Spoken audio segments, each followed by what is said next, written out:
세계에서 가장 사랑받는 예술가, 서양 미술사상 가장 위대한 화가 빈센트 반 고흐. 하지만 불행하게도 그는 37살의 짧은 생을 마감하는 순간까지 이런 찬사를 들어보지 못했습니다. 죽은 지 15년이 지난 후에야 그의 작품이 주목받기 시작했는데요. 하지만 고흐는 알고 있었던 것 같습니다. 동생에게 쓴 편지에서 언젠가는 사람들도 자신의 그림이 가치 있다는 사실을 알게 될 거라고 자신있게 말했거든요. 안녕하세요. 책 읽는 여우입니다. 오늘 소개해드릴 책은 빈센트 반 고흐, 영혼의 그림과 편지들입니다. 1700페이지 이상의 편지, 100점 이상의 스케치, 900점 이상의 유화, 고흐가 화가로 활동한 10년 동안 남긴 것들인데요. 길지 않은 시간이지만 무척 많은 작품들을 남겼습니다. 고흐가 동생에게 보낸 편지 내용처럼 100년 이상이 지난 지금까지도 그의 그림은 많은 사람의 마음을 애태우고 있습니다. 책에서 소개된 빈센트가 테오에게 보낸 편지 112통 중 다음 3가지를 고려해서 선별한 뒤 그의 작품과 함께 영상에서 다루었습니다. 첫째, 때론 도슨트 같은 반 고흐. 그림을 그리게 된 계기, 의도, 어떤 방식으로, 어떤 느낌을 갖고 그렸는지 고흐가 편지를 통해 직접 설명해 줍니다. 의도적으로 그런 부분들을 발췌해서 담았습니다. 두 번째, 고흐의 일생을 시간순으로 담되 주요 사건이나 그 사건을 위해 꼭 필요한 내용의 편지 위주로 엮었습니다. 세 번째, 고흐의 열정, 감정선, 인간성 등을 나타내는 편지 또한 간단하게라도 시간에 따라 추가했습니다. 이 부분을 염두에 두고 시청하시면 좀 더 몰입하실 수 있으실 듯 합니다.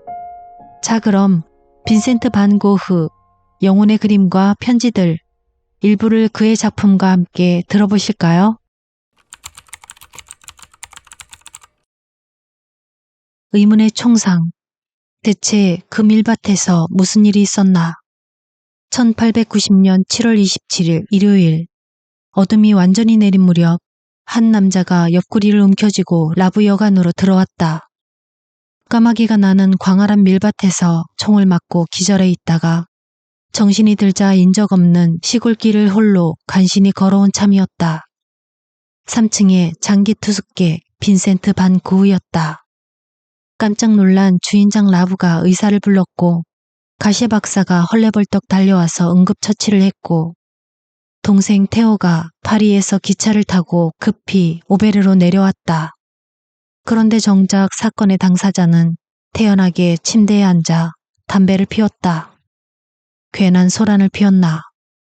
방문객이 오히려 머쓱해지는 월요일이 지나가고 있었는데 어둠이 내리며 병세가 급격히 악화되더니 결국 7월 29일 밤 1시 반, 37살의 가난한 네덜란드 화가는 눈을 감았다.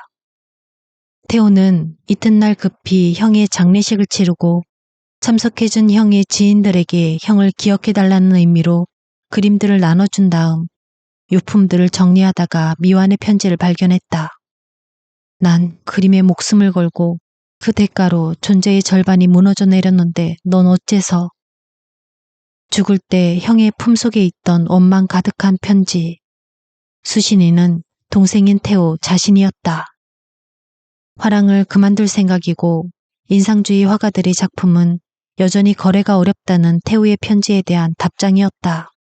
하지만 답장은 이미 일주일 전에 왔었다. 동생의 입장을 이해한다는 내용이었다. 그런데 진심은 원망과 불안이었던 모양이다. 이제야 뭔가 작품이 그려지기 시작했는데, 이제야 누군가 내 그림을 사주려고 하는데, 화가 공동체의 꿈을 다시 펼치고 싶은데, 자꾸만 발작이 재발해서 건강과 정신을 잃어가는 현실이 갑갑했으리라. 게다가 유일한 후원자인 테오마저 부정적인 소식을 전해오자 서운했겠지. 다만 보내지 않을 편지는 없앴으면 좋았을 것을. 원망 가득한 편지를 형의 유품으로 읽게 하다니 참 얄궂다. 공교롭게도 형을 보내고 6개월 만에 테오까지 세상을 떠나고 말기에 괜시리 속상한 마음이 더 커진다. 고갱과의 2달. 대체 반고은은 왜 귀를 잘랐나? 특히나 태호는 2년 전에 그 사건 후에 형을 요양원과 정신병원에 진짜 광인들과 함께 방치했다는 죄책감을 느껴왔던 터였다. 형이 파리로 가고 싶다고 계속 부탁했지만 못 들은 척했고 그 사이 자신은 결혼을 해서 가정을 꾸렸고 아들도 태어난 참이었다. 형의 부탁이긴 했지만 무엇보다도 고갱을 아를로 보낸 것이 태호 자신이었다. 빈센트는 화가 공동체를 꿈꿨다. 예술과 생계 사이에서 고통받는 가난한 화가들을 위해 동료 화가들이 모두 참여해서 공동으로 그림값을 보장해주는 시스템을 만들고 싶었다. 생활비 전액을 동생에게 지원받는 처지에 대한 변명이었을까? 어쨌든 반고은은 아르레 노란 집을 마련했고 첫 번째 동료로 폴 고갱을 꼽았다. 하지만 이국적인 마르티니크 섬이나 화려한 파리로 돌아가고 싶었던 고갱에게 아르는 매력이 없었다. 이 상황을 안타깝게 여긴 태호가 고갱을 설득했던 것이다. 1888년 10월 23일 해뜰 무렵 폴고갱이 아를역에 내렸다. 그가 드라가르 카페의 문을 열고 들어서자 고갱의 자화상을 본 적이 있는 카페 주인 진우가 알아보고 노란 집으로 안내했다. 고갱 방을 장식해주고 싶어서 해바라기 그림을 엿새 만에 4점이나 그려가며 반년째 고갱을 기다려온 반고은은 환호했다. 이제 화가들의 공동체를 만들 수 있어. 고갱처럼 멋진 동료와 함께 지내며 그가 그림 그리는 모습을 곁에서 볼 수 있다니 얼마나 행운이야. 그랬는데 정확히 2달이 지난 12월 23일 크리스마스를 이틀 앞둔 밤에 빈센트는 자신의 왼쪽 귀를 잘랐다. 정확히 말하면 귓불이었다. 조용한 시골 마을이 발칵 뒤집어진 건 불보듯 뻔한 일. 경찰이 노란 집으로 출동했고 고갱은 태호에게 얼른 아를로 오라고 전보를 보내고는 자신은 서둘러 아르를 떠나버렸다. 크리스마스의 악몽 같은 사건이었다. 반고은은 대체 왜 귀를 잘랐을까? 우울증이 심했던 빈센트가 고갱이 그린 해바라기를 그리는 반고을을 보고 분명히 나인데 제정신이 아닌 것처럼 보여서 분노했다고도 하고 태호의 결혼 소식에 외톨이가 될까봐 두려웠다고도 하고 확실한 건 고갱은 노란 집에 오고 나서 채 일주일도 되지 않아서 아르를 싫어했고 반고흐가 이 사실을 눈치챈 것이다. 고갱은 이 기분 좋은 마을 아를, 우리가 함께 지내는 노란 집, 특히 나한테 실망한 것 같아. 고흐는 절망했던 것 같다. 고갱과 함께 만들어가려던 꿈이 시작도 하기 전에 좌초될 위기에 처했는데 이 꿈은 태호를 위해서라도 꼭 성공해야 했다. 동생에게 후원을 받은 지 10년 가까워지는데 제대로 그림 한 점 팔지 못한 채 재료비만 쏟아붓는 중이었고 하필이면 몽티셀리처럼 물감을 반죽이라도 해놓은 듯 두텁게 칠하는 채색 임파스토 기법 때문에 물감 값을 더 보내라고 끊임없이 독촉하는 상황에 대한 타겟책이었다. 그래서 2달 동안 참았을 것이다. 하지만 태호도 이런 상황을 진즉에 알고 있었다. 고갱이 그림을 팔아달라며 미술상인 자신에게 따로 쓴 편지에서 형의 열정과는 대조적인 냉소와 비아냥을 읽었다. 그런데 동생 역시 형을 위해서 어떻게든 상황을 해결해 보려고 홀로 고군분투했다. 우리 서로에게 영원한 친구가 되어주자. 태호는 형 빈센트를 사랑했다. 까탈스럽고 종잡을 수 없고 때론 공격적이지만 미치광이 같은 행동 아래 감춰진 상처받은 영혼을 알았기에 안타까워했다. 유치할 정도로 거친 붓질 아래 숨겨진 천재성을 보았기에 형의 실패에 함께 아파했다.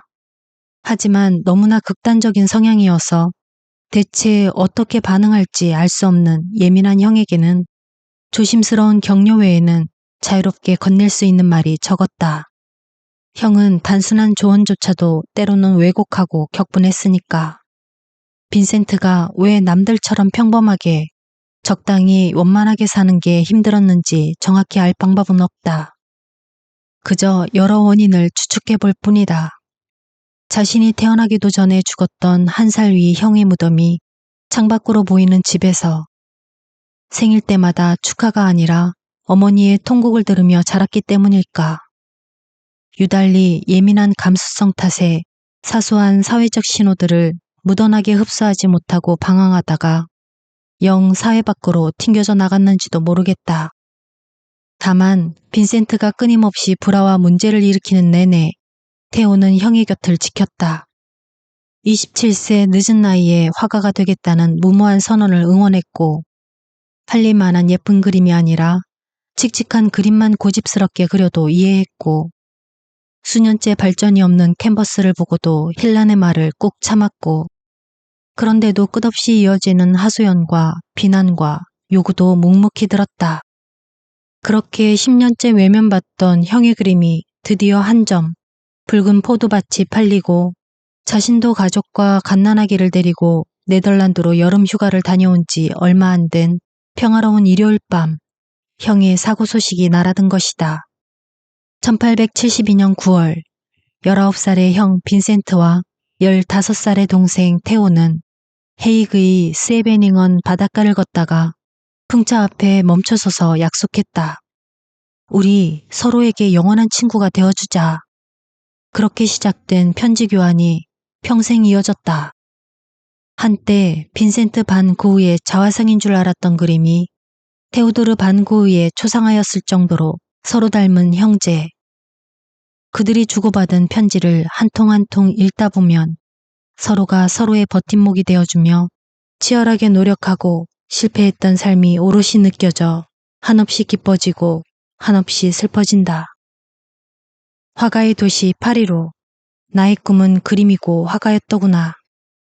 사랑하는 테오에게 지난번 편지는 마음이 불안한 상태에서 썼다는 걸 네가 안다면 너그러이 용서해 주리라 믿는다.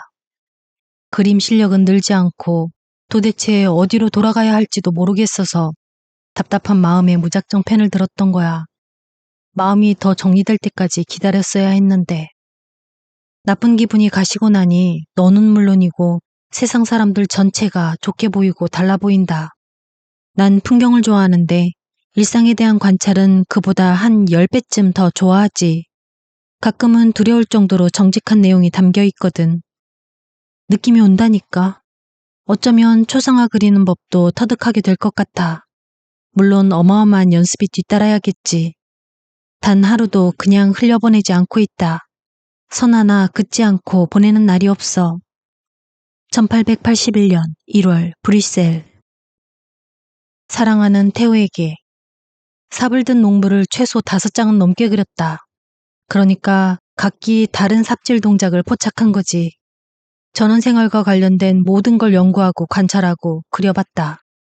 다른 화가들도 다들 그랬었고 지금도 그러고 있으니까 지금은 더 이상 예전처럼 자연 앞에서 나약한 존재라는 기분이 들지 않는다. 헤이그에 갔을 때 콩테랑 연필을 가져왔는데 지금 그걸 주로 사용하고 있어. 또 붓과 찰필도 쓰기 시작했어. 세피아도 좀 써봤고 먹물도 좀 써봤고 색깔 있는 물감도 써봤고 요즘 그린 데생들은 확실히 예전 것들과 달리 바르그의 목타나 교본 속 그림들과 거의 비슷해지고 있고 그렇다고 풍경화 실력이 줄지도 않았고 오히려 는 것 같다. 아무튼 마오베 형님 표현대로 공장 전체가 가동 중이다. 1881년 9월 중순 에턴. 사랑하는 테오에게 지난 겨울에 남자에게 버림받은 임산부를 알게 됐어. 임산부가 먹고 살려고 거리를 헤매고 다녔더라. 나는 그녀를 모델 삼아 겨우내 그림을 그렸다.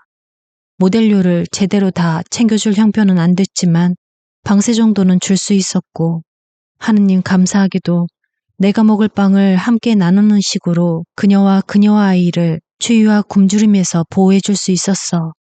처음에 그녀의 그 병약한 표정에 내 마음을 끌었지. 내 그림 솜씨가 나아진 것도 좋은 모델이 함께 한 덕이야. 내 입장도 뭐 어차피 결혼은 한 번 하는 건데 이 여자랑 하는 것보다 나은 게 있을까 싶어. 그것이 이 여인을 도울 수 있는 유일한 방법이니까. 그녀가 가진 돈은 없지만 내가 그림을 그려 돈을 벌 수 있게 도와준다. 1882년 5월 7일 일요일 추정 헤이그. 일요일 오후 사랑하는 태호에게. 여기는 아직도 가을 날씨야. 비 오고 쌀쌀하지만 대기 중에 가을 특유의 정취가 가득해. 특히 인물화를 그리기에 좋은 날씨다. 시간이 좀 나길래 복권 판매소 앞에 모여있는 사람들을 그린 대형 수채화를 조금 작업했어. 그림이란 대체 뭘까? 어떻게 그럴듯하게 그려내지? 느끼는 것과 할 수 있는 것 사이를 가로막고 있는 보이지 않는 철벽을 뛰어넘는 거지. 그 철벽은 어떻게 뛰어넘지? 온몸으로 들이받아봐야 아무 소용없는데. 나는 철벽의 기반이 삭아서 무너져 내리도록 인내심을 갖고 꾸준히 노력해야 한다는 생각인데, 그렇다면 원칙을 정해놓고 자신의 삶을 숙고하고 계획하지 않으면 어떻게 다른데 정신 안 팔리고 이런저런 방해에도 굴하지 않고 그 힘든 일을 꾸준히 해나갈 수 있겠어. 예술도 다른 분야와 마찬가지야. 위대함은 우연히 얻어지지 않아. 의지로 쟁취하는 거지. 애초에 행동이 원칙으로 세워졌는지 아니면 원칙에서 행동으로 이어졌는지를 따져보는 건 불가능하고 또 무의미해.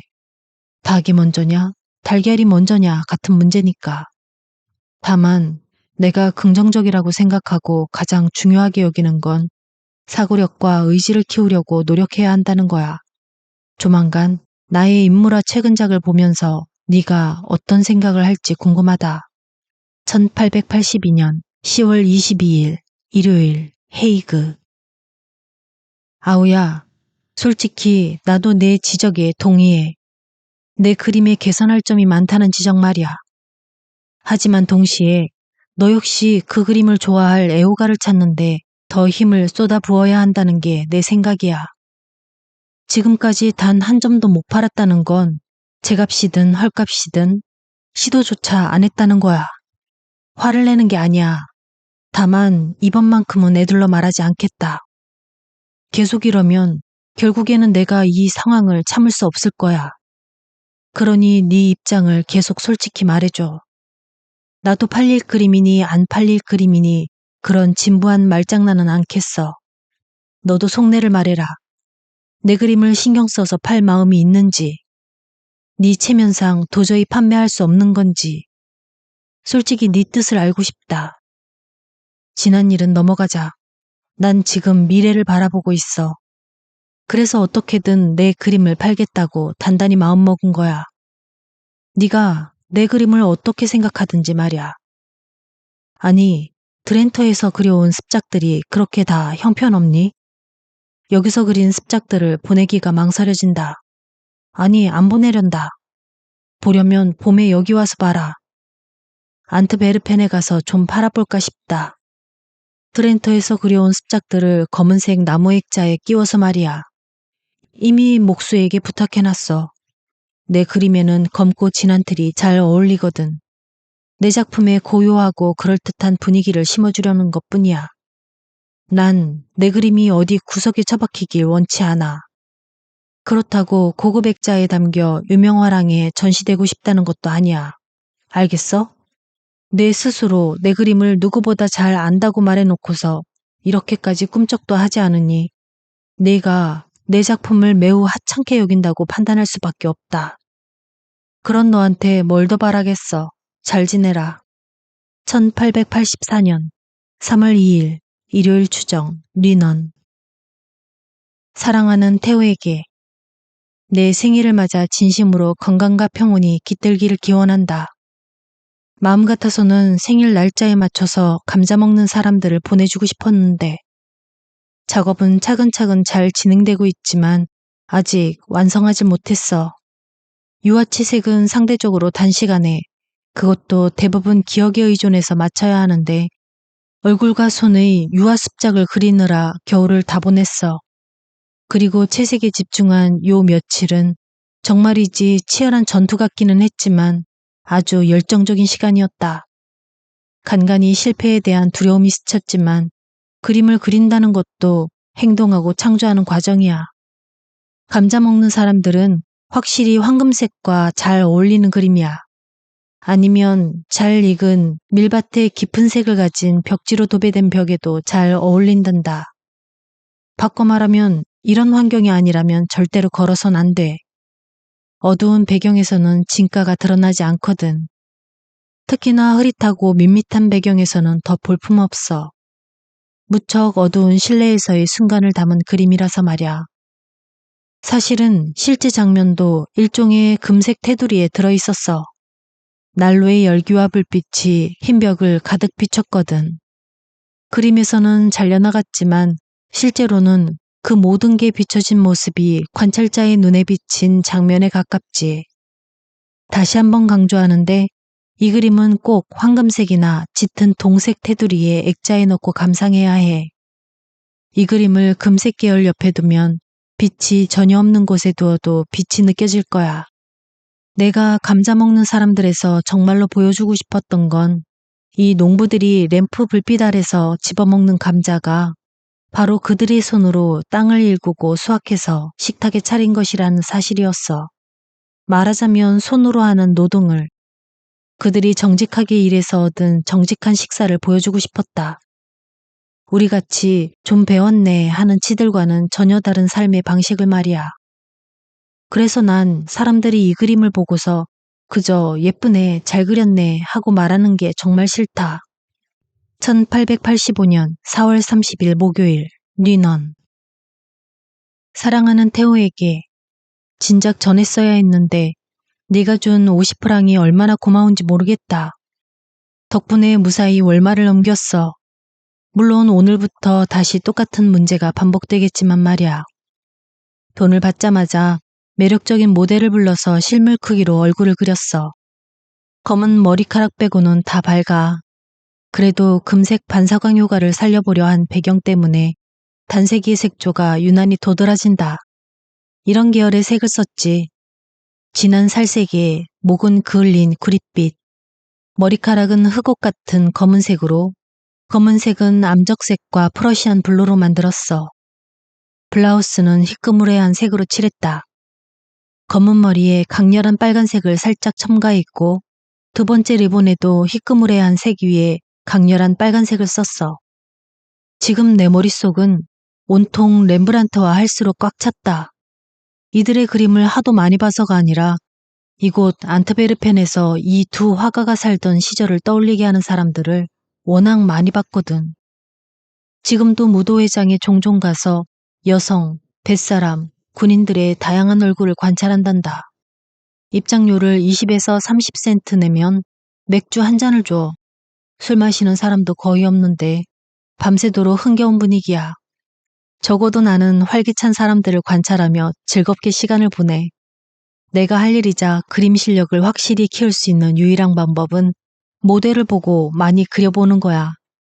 그건 그렇고 연말이면 대략 나흘에서 닷새는 굶어야 할 것 같으니 늦어도 1월 1일까지는 편지를 보내주면 정말 고맙겠다. 너는 이해하지 못할 수도 있겠지만 이래서 그래. 돈을 받으면 나의 가장 큰 허기부터 채우는데 그건 며칠씩 굶었더라도 음식을 먹는 게 아니라 그림 그리는 일이거든. 그래서 즉시 모델을 찾아 나서고 돈이 떨어질 때까지 계속한다. 그동안 내가 붙잡고 있는 마지막 생명줄은 숙소 사람들과 함께 먹는 아침 식사와 저녁에 간이 식당에서 먹는 커피 한 잔에 빵 혹은 가방에 넣고 다니는 호밀빵이 전부야. 그림만 그릴 수 있다면야 식사는 이걸로도 충분해. 그런데 모델을 부릴 수 없는 처지가 되면 힘이 다 빠져나가는 것 같다. 너는 진실됨의 중요성을 그 누구보다도 잘 알 테니까 솔직하게 털어놓을게. 이런 이유로 나는 시골 안악내를 그릴 때는 시골 안악내의 분위기가 느껴지게, 매춘부를 그릴 때는 매춘부의 표정이 드러나게 그리고 싶다. 그래서 렘브란트가 그린 매춘부의 얼굴을 보면서 충격을 받은 거야. 그 묘한 미소의 순간을 포착해서 한없이 아름다운 모습으로 표현해내다니. 마법사 중에 마법사야. 내게는 새로운 영역인데 나도 어떻게든 그 경지에 오르고 싶다. 마네도 쿠베르도 그 경지에 도달했지. 아, 나도 똑같은 야망이 있다고. 1885년 12월 28일 월요일 안트베르펜. 아르레 태양과 노란 집, 정열과 광기 사이에서 길을 잃어버렸다. 사랑하는 테오에게. 마침내 오늘 아침에서야 날이 조금씩 풀리기 시작했다. 그리고 난 이제 이 미스트랄의 실체를 확실히 깨달았지. 근처 여러 군데를 돌아다녔는데 이놈의 바람 때문에 도대체 아무것도 할 수 없더라고. 파란 하늘에 뜬 강렬한 태양이 이글거리면서 눈을 녹이고 있는데도 이 바람은 어찌나 차갑고 건조한지 소름이 돋을 정도야. 그래도 아름다운 것들을 많이 구경했어. 호랑가시나무, 소나무, 잿빛 올리브나무들이 들어선 언덕에 수더운 건물자네가 남아있더라. 조만간 그림으로 그려내고 싶어. 재질이 거친 캔버스를 하나 샀다. 그걸로 무광요가를 연습해 볼 거야. 이제는 여기서 파리에서 파는 가격으로 웬만한 건 다 구할 수 있어. 파리에서의 생활비보다 낮출 수가 없어서 답답하다. 매일 최소 5프랑은 들어. 아직은 중산층 집의 하숙을 못 구했는데 꼭 구해볼 거야. 파리도 추위가 누그러졌다면 너한테도 좋은 소식이겠지. 유난한 겨울이었다. 습작이 마르지 않은 것 같아서 말아놓을 엄두가 안 난다. 빨리 마르지 않을 정도로 두텁게 칠한 부분이 덜어있거든. 알퐁스 도데의 알프스의 타르타링을 읽었는데 엄청나게 재밌더라. 그나저나 가엾은 고갱, 운도 없지. 침상에서의 보름보다 회복에 시간이 더 걸릴까봐 걱정이야. 세상에, 도대체 언제쯤에야 예술가들이 건강한 시대가 될까? 가끔은 스스로에게 정말 화가 난다. 남들보다 더 아프니 덜 아프니 하는 문제가 아니야. 여든까지는 좋게 살 만큼 강한 신체와 혈통을 가지는 게 이상적이잖아. 하지만 더 행복한 화가들의 시대가 오고 있음을 느끼는 것만으로도 위안이 되겠구나. 이제 겨울이 다 지나갔기를 바라는 마음을 전하고 싶었다. 파리의 겨울도 끝났기를 바란다. 악수 청한다. 1888년 3월 9일 금요일. 사랑하는 테오에게.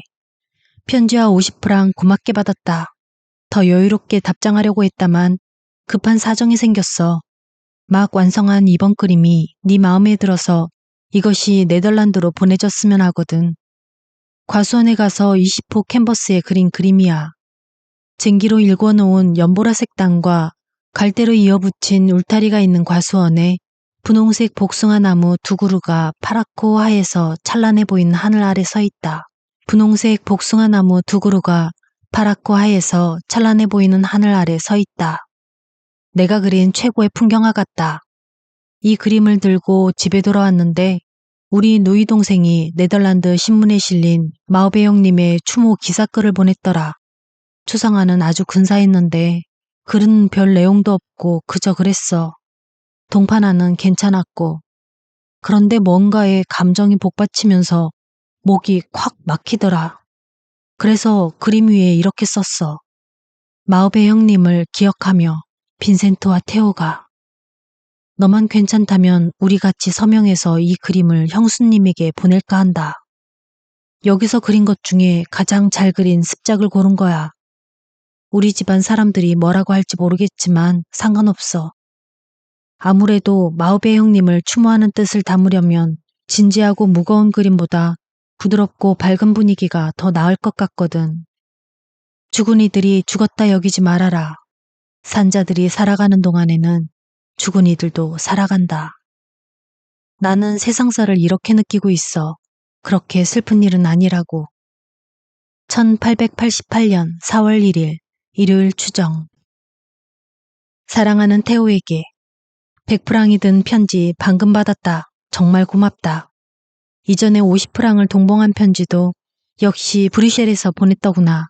무사히 잘 받았다고 알려주려고 쓰는 편지야. 드가의 그림을 팔았다니 반가운 소식이다. 구매자에게 쓴 편지도 아주 잘 썼어. 파리로 보낸 문제의 편지에 적었다만 내가 작업실을 빌렸다. 방 4개짜리 집 전체야. 연세가 180프랑? 이제부터 거기서 지낼 거라서 오늘 깔개와 매트리스와 이불을 사려고. 그런데 호텔비 미납이 40프랑 있어서 남는 돈이 거의 없을 것 같아. 하지만 이제 돈은 돈대로 내면서 제대로 대접받지 못하는 호텔에서 영영 벗어나는 거야. 내 집이 생기는 거니까. 자세한 내용은 이미 보낸 편지에 썼어. 여기는 정말이지 미스트랄이 기승을 부리는데 그래도 작게나마 대생 12점을 그려서 보냈다. 지금은 날씨가 화창해. 그래서 커다란 대생 2점에 작게 5점 또 그렸어. 클로드 모네의 근사한 작품을 봤다면 내 그림들이 상대적으로 초라해 보일 거야. 나 역시 지금의 나 자신이 내 그림이 못마땅하다. 하지만 갈수록 나아질 가능성이 엿보여. 그리고 머지않아 다른 예술가들이 이 아름다운 지방에 모여들어 같이 활동하면 좋겠어. 그렇게 함께 작업하는 게 나쁜 생각 같지는 않다. 1888년 5월 7일 월요일. 사랑하는 태호에게 내가 보내는 것들에서 괜찮은 건 네가 따로 챙기면서 내가 너한테 갚아야 할 비용에서 공제해주면 좋겠구나.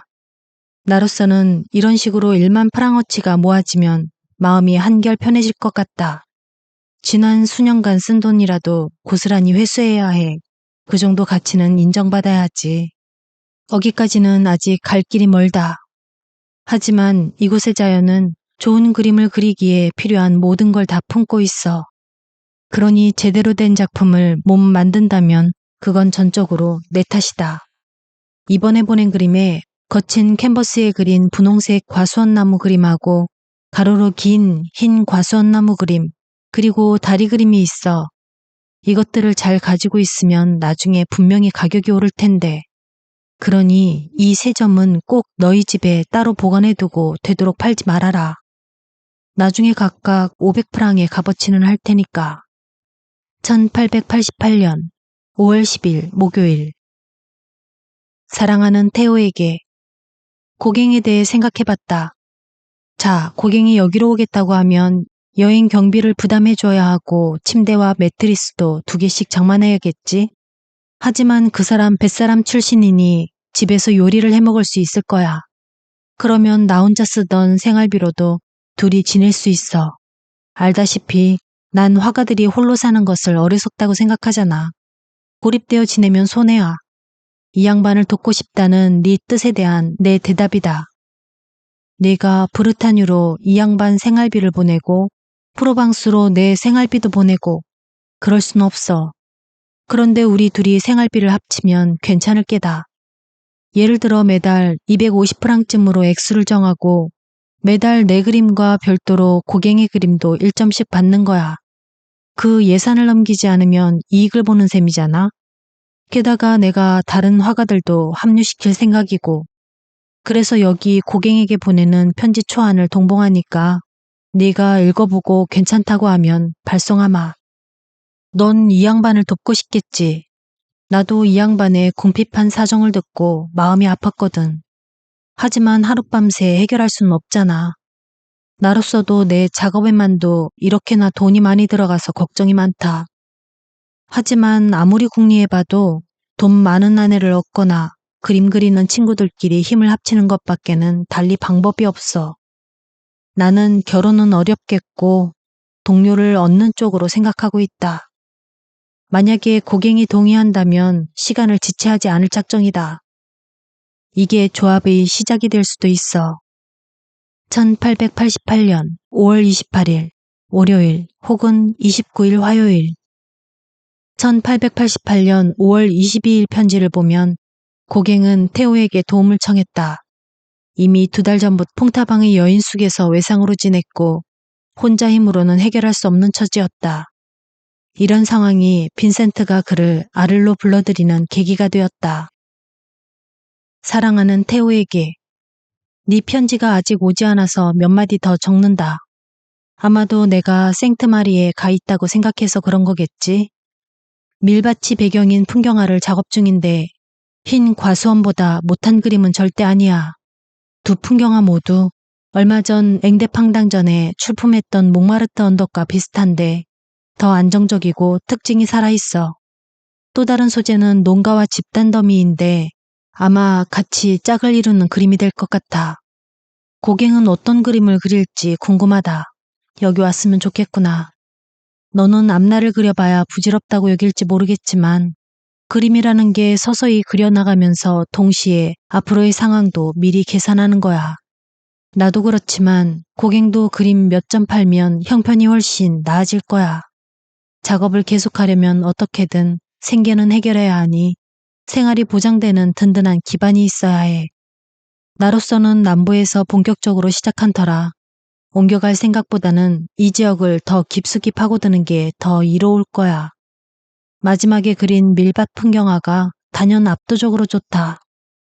나도 모르게 전에 봤던 세잔의 작품이 문득문득 떠오르는데 그의 그림이 프로방스의 억척스러운 면을 강조했기 때문이겠지. 포르티에 씨 집에서 봤던 추수처럼 말이야. 포르티에 씨의 말이 기억난다.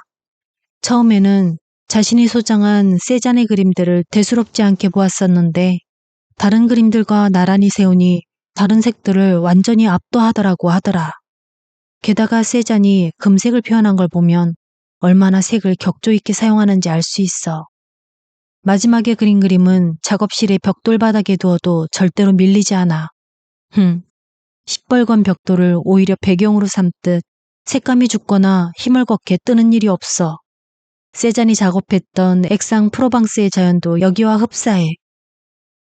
1888년 6월 12일 화요일 혹은 13일 수요일. 내 친구 베르나르에게 이렇게 급하게 써서 미안하네. 내 글씨를 제대로 못 알아볼까봐 걱정이 되지만 자네 편지를 받자마자 답장하고 싶어서 말이야. 그거 아나? 고갱과 자네와 내가 한자리에 같이 모여있지 않은 이 상황이 얼마나 어리석은지 말이야. 이제 내 형편이 조금 나아지니까 이곳의 장점들이 하나둘 눈에 들어와. 여기 온 뒤로 북쪽에서 지낼 때보다 건강이 훨씬 더 좋아졌어. 35이 아니라 25에 이곳을 알았더라면. 씨 뿌리는 사람 크로키라네. 바닥 흙에도 노란색이 많은데 자주색을 섞은 무채색 색조야. 솔직히 색상을 예쁘게 뽑는 것에는 관심이 없네. 차라리 낡은 시골 달력처럼 그리는 게 더 좋아. 늙은 농부의 집에 걸려있을 법한 우박, 눈, 비, 화창한 날 등을 완전히 원시적으로 그린 그림 말이야. 앙크탱의 추수가 딱 그런 분위기지. 자네에게 털어놓았듯이 난 시골에서 나고 자랐으니까 시골이 싫지 않아. 오히려 과거의 기억 조각들, 그러니까 씨 뿌리는 사람이나 집단 더미를 보면 그 시절 영혼, 생명이 죽고 죽어서 다시 새 생명으로 태어나는 신비를 동경했던 마음이 되살아나면서 또다시 매료되어 버리지. 그런데 줄곧 그려보고 싶었던 별이 빛나는 밤 풍경은 언제나 그릴 수 있으려나. 자, 자네에게 흰색과 검은색에 대해서 할 말이 있네. 씨 뿌리는 사람을 예로 들지. 그림이 두 부분으로 나뉘어. 위쪽은 노란색, 아래쪽은 자주색. 여기에 흰 바지가 위아래 노란색과 자주색의 극명한 대비로 피로한 눈을 쉬게 하면서 시선을 분산시켜주고 있지 않은가. 바로 이걸 말해주고 싶었어. 아, 정말이지. 지금 여기에 우리 세 사람이 함께 모여 있다면 자네는 너무 멀다고 하겠지. 맞아. 하지만 여기선 겨울에도 그림을 그릴 수 있어. 내가 이 고장을 좋아하는 이유야. 1888년 6월 19일 화요일 추정. 사랑하는 테오에게. 리카르나 레오나르도 다빈치가 작품 수가 적다고 그들의 그림이 덜 아름다운 건 아니야. 반대로 몽티셀리, 도미에, 코로, 도비니, 밀레의 그림이 비교적 빨리 그렸고 그래서 작품 수도 상대적으로 많은데 그런 이유로 추하다고 평가받지도 않는다. 나도 풍경화를 그릴 때 전보다 훨씬 빠른 속도로 그렸는데도 이제껏 그린 작품들보다 더 괜찮아 보이는 것들도 있더라. 추수며 집단이며 그렇게 내게 대생으로 그려보냈던 것들이야. 전부 다시 손을 봐야 하는 건 사실이야. 기법도 좀 수정하고 전체적인 붓터치에 조화를 줘야 해. 하지만 뼈대가 되는 작업은 시간은 오래 걸렸지만 한 번에 마무리했고 덧칠은 최소한으로 할 생각이야. 그런데 이렇게 작업한 날은 정말이지 뇌세포까지 피곤해져서 계속 이렇게 그리다가는 추수 때 그랬던 것처럼 완전히 탈진해서 일상적인 일도 못할 지경에 이르겠더라. 그럴 때면 누군가와 함께 있을 수 있다는 생각이 싫지만은 않더라고. 안 그래도 지금 그간 그린 캔버스들을 내게 보내기 전에 하나씩 다시 손보는 중이야. 어떻게든 팔리는 그림을 그리려고 애쓸 거다. 나도 나가는 비용을 충당하려면 뭐든 해야지. 쉽지는 않지만 예술가의 삶을 지켜나가기 위해서 용기를 내고 뼛속까지 타오르는 열의로 작업에 힘쓰겠다. 1888년 7월 1일 일요일 주정. 사랑하는 태호에게. 모파상의 소설에 토끼 사냥꾼이 나오지. 10년 넘게 토끼며 이런저런 사냥감을 쫓아다닌 남자인데 너무 지쳐서 결혼을 생각하게 되었더니 그땐 남자 구실을 제대로 할 수 없게 되어서 망연자실하며 심각한 고민에 빠진다는 이야기. 결혼을 앞두고 있거나 이 사냥꾼 신세가 된 건 아니지만 내 체력이 이 사냥꾼을 닮아간다고 느낀다. 위대한 스승 지엠이 말하길 남자는 남자 구실을 제대로 할 수 없게 되는 순간 야망을 갖게 된대. 글쎄, 난 남자 구실을 하냐 못하냐는 상관없지만 이로 인해 야심을 가지게 되는 일은 절대로 없을 거다. 요즘 건강은 어떠냐? 그리비 박사는 종종 찾아가니? 화가들만 놓고 보자면 그들은 죽어서 땅에 묻히더라도 작품을 통해서 다음 세대, 그리고 그 다음 세대에 가서도 회자된다. 그게 다일까? 아니면 뭐가 더 있나? 화가의 삶에서는 죽음이 가장 힘든 일이 아닐 수도 있어. 감히 말하는데 나는 솔직히 그게 뭔지 잘 모르겠어. 하지만 언제나 별을 보고 있으면 참 단순한 꿈을 꾸는 기분이 들어. 도시와 마을이 표시된 지도 위 검은 점들을 보며 꿈을 꾸듯이. 왜 프랑스 지도에 찍힌 검은 점들에 가듯이 창공에 반짝이는 저 점들에 쉽게 가닿을 수 없는 걸까? 타라스콩이나 루앙에 가려고 기차를 타듯 우리는 별에 가기 위해 죽음을 택하는 걸지도 몰라. 그렇게 놓고 보면 살아가는 동안에 우리가 별에 갈 수 없다는 건 확실한 사실이야. 죽은 뒤에는 기차를 못 타는 것도 사실이고. 그래서 말이다. 증기선이나 승합마차, 기차 등이 지상의 교통수단이듯 콜레라나 신장결석, 폐병, 암 등이 천상의 교통수단이 아니라고 단정할 수도 없을 것 같아. 나이 들어 조용히 죽는 건 걸어서 천상으로 가는 방법이야. 1888년 7월 9일 월요일 혹은 10일 화요일. 사랑하는 태호에게. 국화부인 읽어봤니? 이 책을 보니 진짜 일본 사람들은 벽에 아무것도 걸지 않는 모양이더라. 승원이나 사원의 설명을 봐도 아무것도 없는 것 같아. 그림이나 진귀한 물건들은 서랍에 보관한다더군. 그러니까 일본 예술품은 그렇게 감상하는 거지. 아주 밝지만 아무런 장식도 없고 바깥 풍경이 바라보이는 방에서 크로와 롱강 언저리를 그린 데생 두 점으로 시험해보고 싶지 않아? 전혀 일본 화풍은 아니지만 실질적으로 다른 어느 그림보다 일본화 같은 두 개의 그림으로 말이야. 그림 같은 게 전혀 없고 실내가 아주 밝은 카페나 아니면 야외로 가지고 나가봐라. 그 두 데생을 그런 방식으로 보라고 하는 건 이곳의 자연이 얼마나 단순한지 사실적으로 보여주고 싶어서야. 그나저나 고갱을 위해서 추수와 알제리 보병을 그린 데생을 토마 영감님에게 보여주면 어떻겠니? 1888년 7월 13일 금요일 추정. 사랑하는 태호에게. 이렇게 큰아버지께서 더 이상 고통스럽지 않게 되셨구나. 아침에 누이에게 소식 전해 들었다. 장례식에 네가 와줬으면 하고 기대하는 것 같고 어차피 네가 참석하겠지. 삶이라는 게 이리도 짧고 연기 같구나. 그렇다고 산자들을 경멸할 이유는 없지. 오히려 그 반대야. 그렇기 때문에 그림이 아니라 그 그림을 그리는 화가들을 더 아껴야 하는 거야. 지금은 모델을 세우고 작업 중이다. 우체부인데 금색 장식 무늬가 들어간 파란 제복 차림에 턱수염이 덥스럭한 얼굴이 꼭 소크라테스를 닮았다. 향기 영감님처럼 격렬한 공화주의자이기도 해. 아무튼 다른 사람들보다 훨씬 흥미로운 양반이지. 러셀을 더 설득하면 네가 산 고갱의 그림을 구입하지 않을까? 고갱을 도울 다른 방법이 없는 경우 어떻게 해야 할까? 1888년 7월 31일 화요일.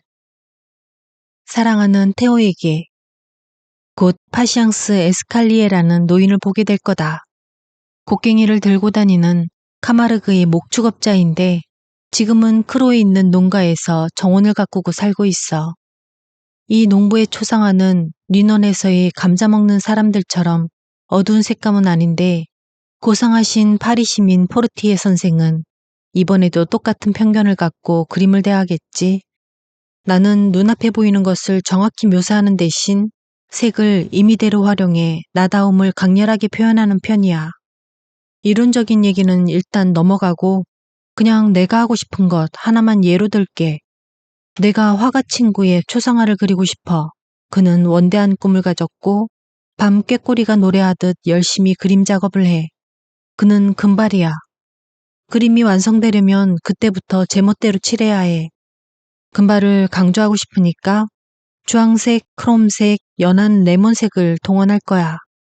머리 뒤 공간은 허름한 아파트 건물의 평범한 벽이 아니라 무한대의 공간이 되도록 칠할 거야. 배경은 내가 만들 수 있는 가장 진하고 강렬한 파란색 단색으로 처리할 거야. 이렇게 파란색 단색 바탕에 밝은 금발을 조합하면 진한 쪽빛 바탕에 반짝이는 별같이 보이는 효과를 낼 수 있어. 농부의 초상화도 이런 방식으로 그렸어.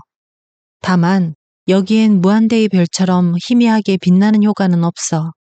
그 대신 추수가 한창인 한낮의 더위 속에서 분투하고 있는 억척스런 남자를 상대하고 있다고 상상하며 그렸지. 그래서 달아오른 쇠 같은 강렬한 주황색과 어둠 속에서도 빛을 발하는 앤티크한 금색을 사용했어. 하, 사랑하는 아우야. 선량한 이들은 이 과장된 표현에서 풍자화만 떠올리겠지만 무슨 상관이야. 1888년 8월 18일 토요일. 사랑하는 태우에게 지금은 네 번째 해바라기를 작업 중이다. 이번 건 14송이고 바탕이 노란색으로 예전에 그렸던 모가와 레몬의 정물화와 분위기가 비슷해. 다만 크기가 더 크고 효과도 좀 남다르게 넣어봤어. 그래서 모가와 레몬 그림에 비해 간결한 느낌일 거야. 언젠가 두로 경매장에서 본 마네의 근사한 그림 기억하니? 밝은 배경에 초록색 잎이 달린 큼지막한 분홍색 모란 몇 송이 말이야. 분위기며 꽃이며 참 조화로운데 두텁게 칠해진 게 잔행의 그림과는 달랐지. 내가 말한 단순한 기법이 이런 거야. 전묘법 등의 기법을 쓰지 않고 그냥 다양한 붓터치로 표현해보려고 애쓰고 있다. 곧 보여줄게. 아쉬운 건 아직도 우리 작업의 값어치를 몰라주는 시대에 살고 있다는 사실이야. 우리 그림을 사주지 않는 건 고사하고 고갱의 경우처럼 완성한 그림을 담보로 맡겨도 돈을 빌릴 수 없다는 거지. 이렇게 대단한 그림을 맡기는데 푼돈조차 빌릴 수 없어. 그래서 우리가 되는 대로 그냥 운에 맡기고 살게 되는 거야. 내 살아생전에 이 상황이 달라질 것 같지 않아서 걱정이다. 적어도 우리가 밟아온 길을 따라올 후대의 화가들이 풍요로운 삶을 살 수 있도록 초석을 닦는다면 그것만으로도 의미 있는 일이겠지. 인생은 짧은데 모든 일에 과감할 수 있는 여력을 지는 시기는 더더욱 짧아. 그런데 더 두려운 일은 새로운 화풍이 인정받기 시작하면 화가들은 더 약해질 거라는 거야. 1888년 8월 23일 목요일 혹은 24일 금요일. 사랑하는 태호에게 네가 보내준 정겨운 편지와 동봉에 보내준 300프랑 정말 고맙게 잘 받았다. 몇 주간 고민만 이어지더니 최근에 매우 좋은 일이 생겼다. 고민거리도 한꺼번에 오더니 기쁨도 동시에 찾아오는구나. 사실 월세 문제로 집주인에게 항상 굽신거렸는데 유쾌한 방식으로 받아치기로 마음먹었지. 작정하고 집주인 양반에게 큰 소리를 쳤다는 소리야. 따지고 보면 나쁜 사람은 아닌데 아무튼 이 양반한테 뭐라 그랬냐면 나한테 헛돈을 쓰게 한 만큼 돈을 돌려받는 셈으로 이 더러운 집을 내 마음대로 그리겠다고 했어. 자, 집주인을 비롯해서 이미 초상화를 그렸던 우체부, 밤늦게 돌아다니는 불황자들, 그리고 나까지 다들 기뻐졌어. 낮에 잠깐 눈만 붙이며 연속으로 사흘밤을 꼬박 세워서 그림을 그렸다. 간혹 낮보다 밤이 훨씬 더 생동감 있고 색감이 풍부해 보이거든. 집주인에게 그림을 그려주고 더 준 돈을 돌려달라고 물고 늘어질 마음은 없어. 내가 그린 것 중에서 가장 흉측한 그림이거든. 좀 다르긴 하다만 감자 먹는 사람들의 버금간다고 할까. 빨간색과 초록색으로 인간의 무시무시한 열정을 표현하려 했어. 카페 벽은 시뻘건색과 탁한 노란색을 섞어서 칠했고 가운데는 초록색 당구대를 그려 넣었어. 레몬 옐로의 등불 4개가 주황색과 초록색이 감도는 빛을 뿜어내도록 효과도 냈지. 곳곳에서 각기 다른 초록색과 빨간색이 충돌하며 대조를 이뤄 탁자에 엎드려 잠든 불황자들 모습이나 썰렁하고 처량한 느낌의 실내, 높은 천장과 자주색 파란색의 분위기 등도 마찬가지야. 예를 들면 핏빛과 빨간 벽지의 황록색 당구대는 분홍색 꽃다발이 놓여있는 루이 15세 시대의 양식의 은은한 초록색 콘솔과 대비를 이룬다. 뜨겁게 달아오른 카페 한 구석에서 지켜보고 있는 주인 양반의 흰옷은 레몬 같은 노란색과 연한 초록색으로 빛나게 그렸어. 내일 너에게 보내려고 수채화톤의 이 그림의 대생을 만드는 중이야. 분위기 보라고. 1888년 9월 8일 토요일. 사랑하는 태호에게 나는 만약 금전적 손해가 발생했더라도 이런 말을 꺼내지는 않는다.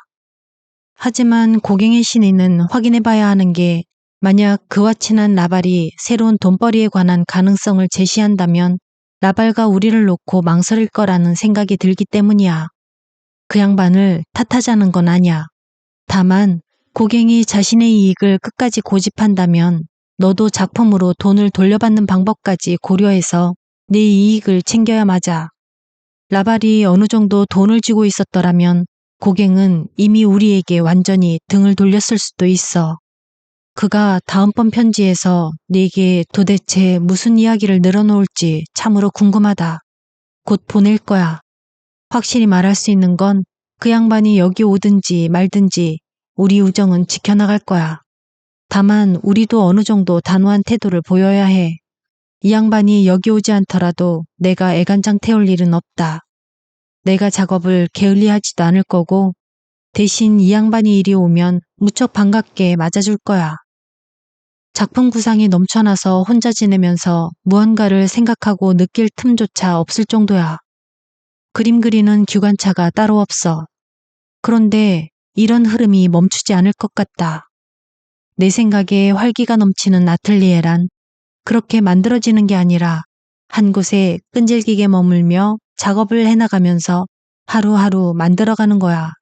낡은 방앗간을 그린 유화습작이 있는데 암석 사이에 자라는 떡갈나무처럼 가미한 색조로 그렸어. 집이 살만한 공간으로 변해간다는 사실에 마음이 편해지고 있다. 같은 곳에 계속 머물면 반복되는 계절에 매번 똑같은 소재에 접하게 되니까 그림 실력이 더 떨어질까? 봄에는 과수원을, 여름에는 밀밭을 반복해서 보면서 은연중에 규칙적으로 앞으로의 작업을 생각하게 되고 덕분에 더 나은 계획을 세울 수 있다. 전체가 조화를 이룰 습작만 여러 점 모이면 어느 순간보다 차분한 작품을 그리게 될 것 같아. 이런 작업 방식이 옳다고 믿는다. 다만 너만 더 가까이 있다면 좋을 텐데. 1888년 9월 11일 화요일 추정. 사랑하는 태호에게 정말 다사다난한 한 주였다. 내일부터 노란집에 들어가 지낼 계획인데 작업 환경도 훨씬 더 자유롭고 전보다 불필요한 고민들도 줄어든 느낌이야. 다만 내가 내 그림의 형식과 완성도에 원하는 만큼 더 신경을 쏟는다면 작업 속도가 더 느려지고 그림을 더 오래 가지고 있어야 할 거야.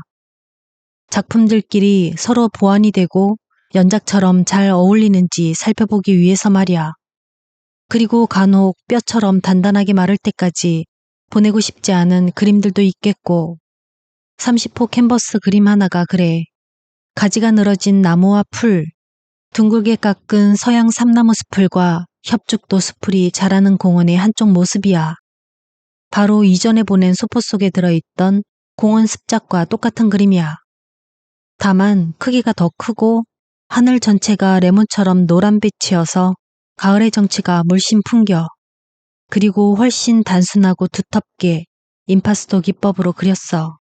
이번 주에 그린 첫 그림이야. 두 번째 그림은 별이 총총이 뜬 밤하늘을 배경으로 가스등이 불을 밝히고 있는 카페의 외부 전경이야. 이번 주에 세 번째 그림은 내 자화상인데 거의 색을 쓰지 않은 무미건조한 분위기야. 연한 베로니즈 그린 바탕에 회색 색조들을 많이 썼다. 모델을 찾을 수 없을 때는 자화상이라도 그리려고 일부러 쓸만한 거울을 하나 샀어. 왜냐하면 내 얼굴의 색조를 잘 살려서 그릴 수 있으면 결코 쉬운 일이 아니라서 다른 이들의 얼굴도 그럴듯하게 그릴 수 있거든. 야경과 밤의 효과들, 밤의 실체를 현장에서 그리는 일이 어마어마하게 흥미롭단다. 이번 주에는 먹고 자고 그림만 그렸다. 그러니까 12시간을 내리 그림을 그리고 때에 따라서는 6시간씩 나눠서 그리기도 하고 아무튼 그 후에 12시간을 내리자는 식이었어. 1888년 9월 16일 일요일.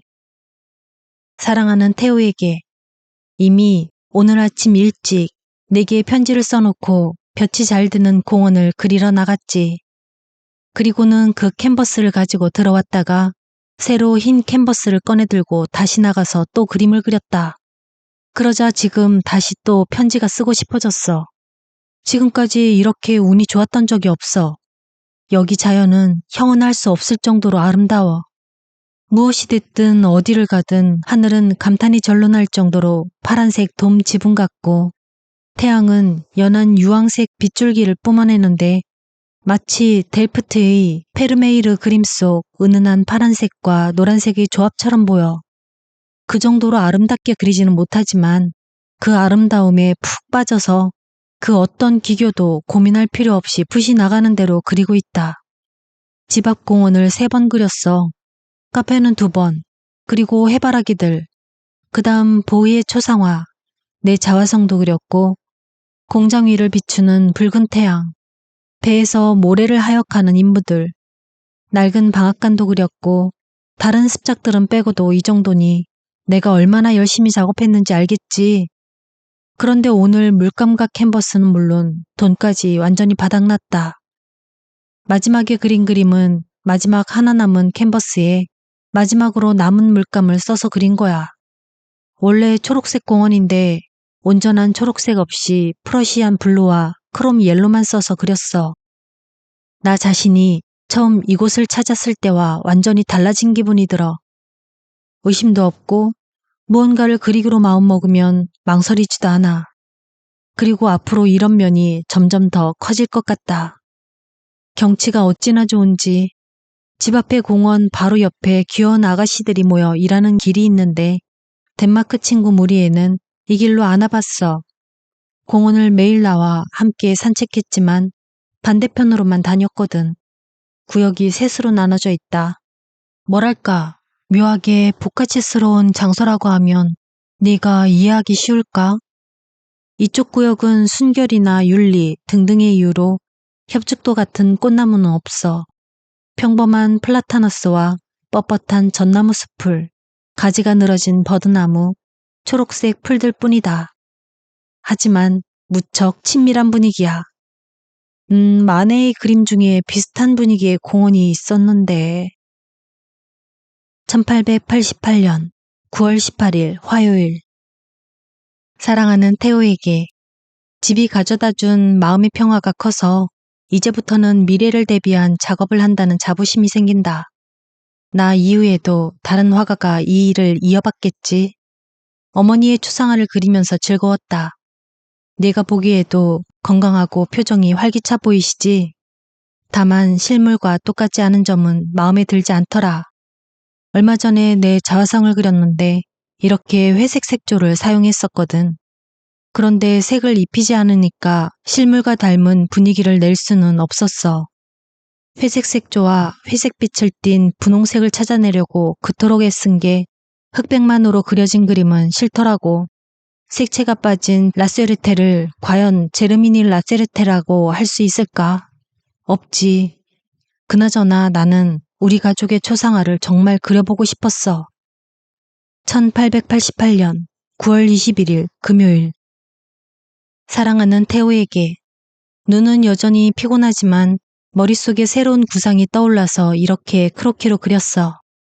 크기는 또 30호고 이번에는 그냥 내 침실이다. 여기선 채색의 역할이 아주 커. 단색 계열을 사용해서 그림 속 사물들의 분위기를 최대한으로 살릴 거야. 그래서 전체적으로 휴식이나 수면이 연상되는 그림으로 만들어야지.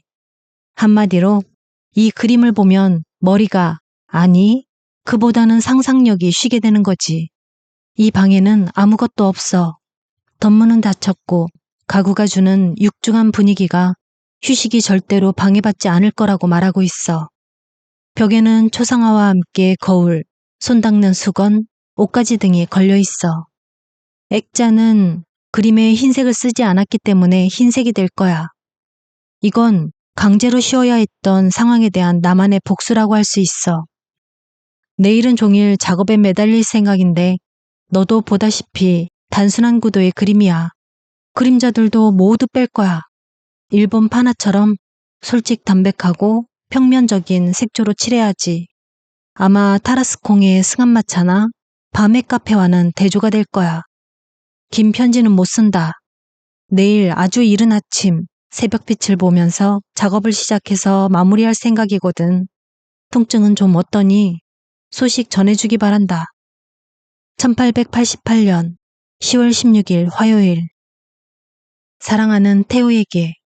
임파스터로 그린 부분을 간간히 씻어내서 기름기를 제거하는 법을 고갱이 알려줬어. 이 작업을 끝내면 채색을 다시 손봐야 해. 지금 그림을 보내면 나중에 보내는 것보다 색감이 확 떨어질 거야. 누가 봐도 성급하게 그린 티가 난다고 여길 게다. 나도 아니라고 부인하지는 않는다. 그래서 변화를 좀 줄 거야. 고갱처럼 능력 있는 동료 화가와 함께 생활하면서 그가 작업하는 과정도 지켜볼 수 있다는 게 얼마나 좋은지 모르겠다. 고갱과는 친구로서도 또 동업자로서도 영원히 함께하면 좋겠어. 며칠 전에 고갱이 그러더라. 클로드 모네가 그린 커다란 일본식 화병에 담긴 해바라기 그림을 봤는데 정말 근사했다고. 그런데 내가 그린 해바라기가 더 마음에 든다더라. 고갱의 생각에 동의한다는 게 아니라 내가 퇴보하고 있는 건 아니라는 말을 하는 거야. 저 해바라기 그림처럼 인물화도 고갱의 마음에 들게 그릴 수 있으면 누구와 비교해도 결코 뒤지지 않는 화가의 대열에 오르겠지. 그러니 인내심을 가져보자. 아무튼 최근에 그린 습작 2점은 좀 묘한 구석이 있어. 30호 캔버스에 밀짚을 엮은 방석이 얹힌 노란색 나무 의자를 그렸는데 벽에 비해서 빨간 벽돌 바닥이 눈에 띄어. 낮에는 말이지. 다른 하나는 고갱이 사용하는 빨간색과 초록색의 안락의자인데 어두운 밤 분위기를 표현했고 벽과 바닥도 빨간색과 초록색이 있어. 의자 위에는 소설책 2권과 양초를 올려뒀고 범포 캔버스에 임파스터로 두텁게 칠한 그림이야. 1888년 11월 19일 일요일 추정. 사랑하는 태호에게. 한증막 같은 더위 속에서 작업하는 건 상관없는데 알다시피 내가 추위에는 약하잖아. 니넌에서 정원을 그릴 때도 실패했었는데 아무래도 상상력으로 그림 그리는 건 습관이 필요한 것 같다. 그 대신 예전에 내가 얼굴 그림을 그렸던 우체부 양반의 일가족 초상화를 그렸어. 남편, 아내, 아기, 남자아이, 그리고 16살 된 큰아들까지. 다들 외모는 러시아인처럼 생겼는데 기질까지 전형적인 프랑스 사람들이다. 15호 캔버스에 그렸어. 내 감정이 너도 느껴질 게야. 내가 그들의 담당이가 아니라서 천만 다행이라는 생각이 들더라니까. 이 그림은 가지고 있다가 더 섬세하게 자세를 잡아서 다시 그려보고 싶다. 필요하다면 모델료를 지불해서라도 말이야. 1888년 12월 1일 토요일 추정. 어느 순간부터 두 사람 사이에 불화가 싹 텄다. 고갱은 빈센트 몰래 테오에게 편지를 썼다. 내 그림을 판 돈의 일부를 좀 보내주면 고맙겠습니다. 이런저런 상황을 다 따져보고 파리로 돌아가기로 결심했습니다. 빈센트와 난 사사건건 부딪히는 지경에 이르렀습니다. 이렇게 성격이 안 맞는데 각자 작업을 하려면 마음이 편안해야 하는데 테오는 마치 고갱에 대한 짝사랑 고백과도 같은 형의 편지를 계속 받으며 형에 대한 연민과 걱정이 커져갔다. 형의 생명과도 같은 희망을 단호하게 끊을 수 없었던 테오는 우회적으로 형을 진정시키려고 노력하지만 소용이 없었다. 별이 빛나는 밤에 죽음은 별로 향하는 여행이겠지. 친애하는 벗 고갱 선생. 병원에서 첫 외출을 나온 김에 선생에게 진심으로 깊은 우정을 담아 짤막하게 소식 전합니다. 병원에 입원해서 고열에 시달리고 쇠약해진 상태에서도 선생 생각을 참 많이 했습니다. 선생, 내 동생 태호가 굳이 여기까지 올 필요가 있었습니까? 적어도 이제는 내 동생을 안심시켜 주십시오. 그리고 선생도 안심하십시오. 이 멋진 세상에서 모든 게 다 최고이고 최선인 이곳에서 결코 악의는 없었다는 점을 믿어주십시오. 선생이 파리에서 번창하시기를 기원합니다. 진심 어린 악수를 청하며 선생을 사랑하는 친구 빈센트가 태호야, 사랑하는 아우야, 널 여기까지 오게 만들어 가슴이 아프구나. 너까지 끌어들이고 싶진 않았는데 결과적으로 내가 큰 상해를 입은 것도 아니었는데 괜히 너까지 번거롭게 했어. 이곳 아르의 화창한 진풍경을 보여주기도 전에 어둡고 칙칙한 아르를 먼저 보게 했구나. 그래도 힘을 내자. 다시 병원으로 돌아가야 하는데 조만간 퇴원할 거란다. 1889년 1월 4일 금요일. 사랑하는 테오에게 고갱도 우리가 자신을 이용한 게 아니라 오히려 그가 온전히 생활할 수 있도록 도왔다는 걸 알아야, 아니 이제부터라도 알아가기 시작해야 하는 거 아닌가? 왜 자신의 무분별하고 경솔한 행동으로 인해 너와 내가 입은 피해와 우리가 겪은 고통에 대해서는 책임이 없는 듯 굴지? 고갱이 왜 해바라기 그림을 달라고 하는지 모르겠어. 여기 두고 간 자신의 습작과 교환하자는 거야. 나보다는 그가 가지고 있어야 훨씬 유용하게 쓰일 테니 어차피 그 습작들은 돌려보낼 거야. 하지만 내 그림은 여기 가지고 있을 생각이다. 그리고 그 양반이 요구하는 해바라기는 무슨 일이 있어도 여기서, 그리고 그 양반이 요구하는 해바라기는 무슨 일이 있어도 여기에 그대로 둘 거야. 이미 내가 그린 해바라기를 2점이나 가져갔거든. 고갱이 어떻게 자신의 존재가 나한테 짐이 될까봐 걱정했다는 말을 버젓이 할 수 있는 거냐. 내가 여기에 와달라고 지속적으로 요구한다는 걸 알고 있었어. 나는 분명히 그 일을 우리 둘 사이의 일로 끝내고 넌 끌어들이지 말자고 했다. 그는 그 이야기를 듣지 않았지. 그런데 고갱은 마지막에 보낸 편지에서 거의 고래고래 소리를 지르는 듯한 말투로 자신의 펜싱용 마스크와 장갑을 돌려달라고 하더라. 작고 아담한 노란 집에 있는 작은 침실에 남아있는 그 물건들 말이야. 이 애들 장난감 같은 물건들을 소포로 보내버릴 거야. 고갱이 평생 이보다 더 진지한 물건을 쓸 일이 없기를 바랄 따름이다. 1889년 1월 17일 목요일. 사랑하는 테오에게 지금은 롤랭 부인의 초상화를 그리고 있어. 병원에 입원하기 전에 시작한 그림이야. 분홍색부터 주황색까지 적색 계열의 색을 다양하게 표현했는데 노란색은 연한 초록색에서 진한 초록색이 들어간 레몬 옐로도 사용했어. 이 그림을 완성하면 기쁠 텐데 남편이 없다고 모델을 서주지 않을까 걱정이다. 알다시피 고갱이 떠나고 나니 상황이 처참하다. 동료 화가들이 힘든 시기에 찾아와 지내라고 집도 마련하고 가구도 갖춰놨는데 이번 일로 바닥에 주저앉은 꼴이 됐어. 지금으로서는 가장 중요한 게 네 결혼식이 연기되지 않는 거야. 네가 결혼하면 어머니가 편안하고 행복하실 게다. 그래, 네 앞으로 뻗은 길로 곧장 걸어가라. 아무튼 네가 결혼식을 올리고 나면 나도 무척 행복할 것 같다. 그래서 하는 말인데 너무 천진난만한 그림을 들고 구필화랑에 들어갈 일은 없다고 말했었잖아. 다만 네가 원한다면 해바라기 그림 2개는 전시해도 괜찮다. 고갱이 그중 하나를 받으면 정말 좋아할 거야. 나도 무척이나 고갱을 기쁘게 해주고 싶기도 하고. 그러니 고갱이 하나 달라고 하면 내가 그 그림을 하나 더 그려주마. 두고 봐라. 분명 내가 그린 해바라기들은 사람들의 시선을 끌 거야. 그런데 너한테 조언을 하자면 너와 내 아내 될 사람이 그냥 보관하고 있어줬으면 한다. 분위기가 다소 다른 그림이지만 가만히 계속 보고 있으면 풍성한 느낌이 전해지거든. 고갱이 그 해바라기들을 엄청나게 좋아한다는 건 너도 알잖아. 나한테 이렇게 이야기했었지. 이거야말로 진짜 꽃그림이지. 잔행에게 모란이 있고 코스테에게는 접시꽃이 있듯이 내게는 해바라기가 있어. 1889년 1월 22일 화요일. 사랑하는 태호에게 이 편지가 도착할 쯤이면 이미 파리로 돌아왔겠구나. 너와 내 아내에게 행운을 기원한다. 정겨운 편지와 동봉한 100프랑 정말 고맙게 잘 받았다. 이달 말에 생레미에 있는 병원이나 요양원으로 가볼까 하는 생각은 변함없다. 살 목사님이 권했던 곳 말이야.